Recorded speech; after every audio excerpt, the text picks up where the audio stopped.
بسم اللہ الرحمن الرحیم۔ محترم سامعین و ناظرین، السلام علیکم ورحمۃ اللہ وبرکاتہ۔ امید ہے اللہ تعالیٰ کی فضل و کرم سے خوش و خرم ہوں گے۔ اللہ تعالیٰ آپ کو ہمیشہ اپنی حفاظت میں خوش رکھے۔ کڑوے گلاب سلسلے کا ولاگ شروع کرتے ہیں۔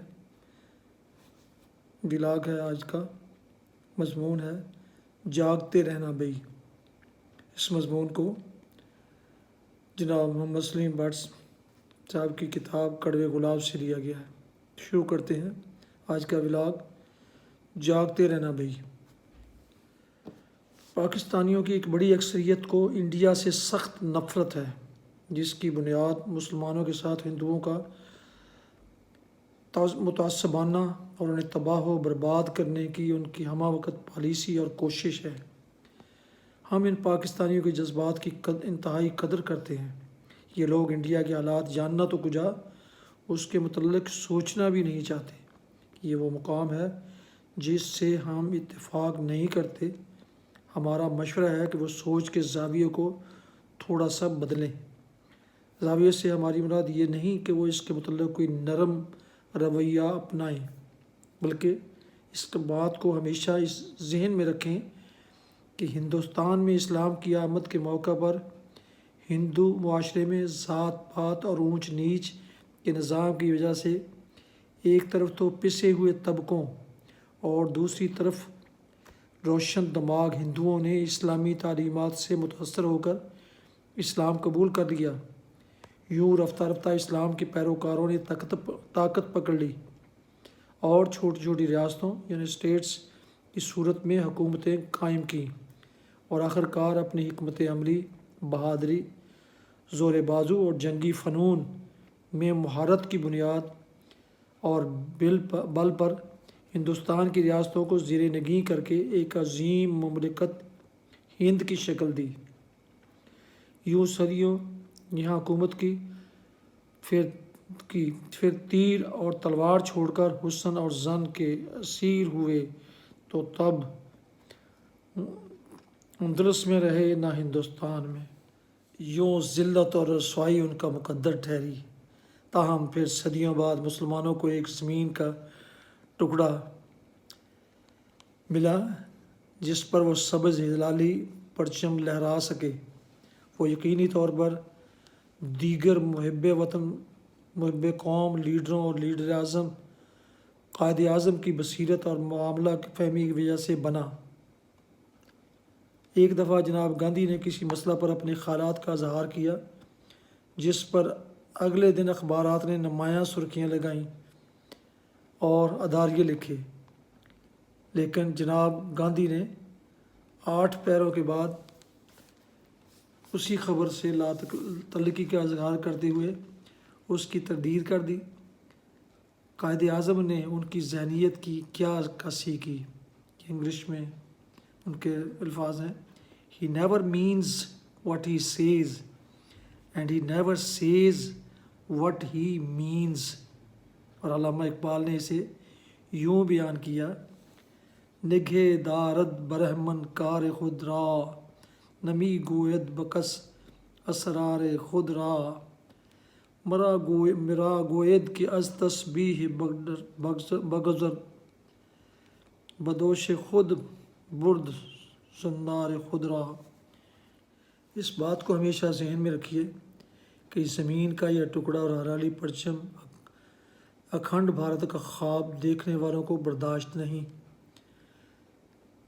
چاہیے تو یہ تھا کہ دریا کو اس کے قدرتی بہاؤ کے خلاف بہانے کی کوشش نہ ہوتی اور اپنے سینکڑوں خداؤں میں وہ ایک اور ماؤنٹ بیٹن کا اضافہ کر کے اس کی پوجا پاٹ کرتے کہ وہ ہندوؤں کو وہ ہندوستان دے گیا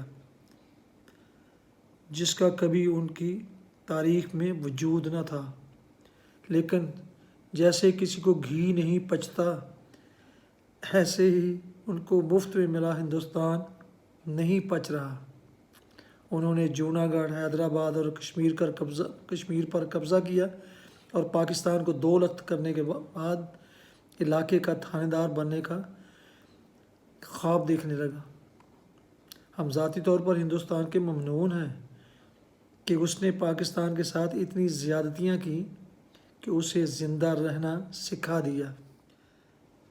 ذرا سوچیں، اگر جوناگڑھ حیدرآباد ہمارے ساتھ ہوتے اور کشمیر پر ہندوستان غاصبانہ قبضہ نہ کرتا تو ہم عسکری طور پر اتنے مضبوط بھی نہ ہوتے، کیونکہ دشمن ظاہراً مہربان ہوتا اور ہم غیر مسلح رہتے اور مکمل طور پر خواب خرگوش میں محو رہتے، جبکہ وہ اپنے ہمسایہ چین کا بہانہ اور ہوا رکھ کر مکمل فوجی تیاری رکھتا اور ایک دن نہتے پاکستان پر پوری فوجی تیاری سے حملہ کر کے اکھنڈ بھارت کا خواب پورا کر لیتا، اس لیے کہ پاکستانی قوم کے سامنے کوئی چیلنج نہ ہوتا۔ لیکن دشمن کے بے اعتباری، عیاری، جلد بازی اور بے صبری نے 10-12 گنا زیادہ وجود رکھنے کے باوجود پاکستان کے خوف سے اپنی نیندیں حرام کی ہوئی ہیں اور ہندوستان کی کثیر تعداد کو غریبی کی لائن سے کئی گنا نیچے رکھا ہوا ہے۔ اب تو نوبت اجتماعی خودکشیوں پر پہنچ گئی ہے۔ ویسے تو ہمارا حال بھی کچھ ان سے اچھا نہیں ہے۔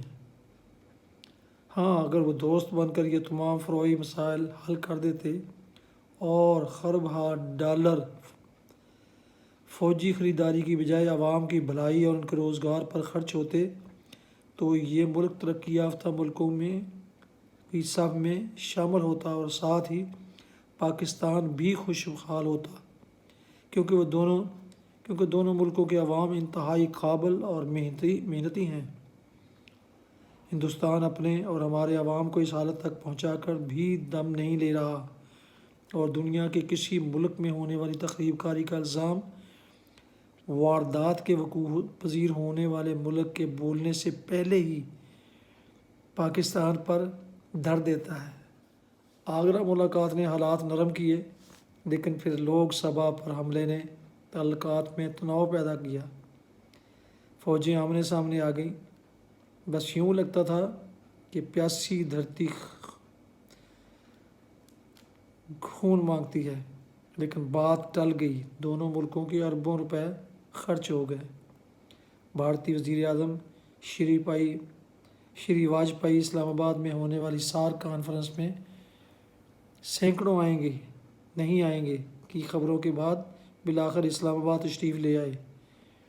بس، ریل اور جہاز بھی چل پڑے۔ ٹیلی فونوں پر حال چال پوچھنے کی نوبت آ گئی، لیکن ساتھ ہی حریت کانفرنس 2 حصوں میں تقسیم کر دی گئی۔ امید ہے کہ وزیر اعظم واجپئی سفارتی تعلقات کی بحالی سے آگے اصل مسئلوں کے حل کی طرف بھی جرأت مندانہ اقدامات کریں گے، تاکہ یہ نسلوں تک آگے بڑھنے والی نفرت اگر مکمل نہیں تو کسی حد تک رک تو سکے۔ ناظرین سامعین، یہ تھا آج کا کڑوے گلاب سلسلے کا ولاگ۔ اس کا عنوان تھا جاگتے رہنا بھئی۔ نئے دوستوں سے گزارش ہے کہ اگر انہوں نے ابھی تک یوٹیوب چینل BA رشیدی کو سبسکرائب نہیں کیا وہ کر لیں اور بیل آئیکن کو ضرور پریس کریں، تاکہ ایسے معلوماتی اور دلچسپ پروگرام اور ولاگز ان کو باقاعدہ اور بروقت ملتے رہیں۔ اللہ تعالیٰ آپ کا حامی و ناصر ہو۔ اللہ تعالیٰ آپ کو ہمیشہ اپنی حفظ و امان میں رکھے۔ آمین۔ السلام علیکم ورحمۃ اللہ وبرکاتہ۔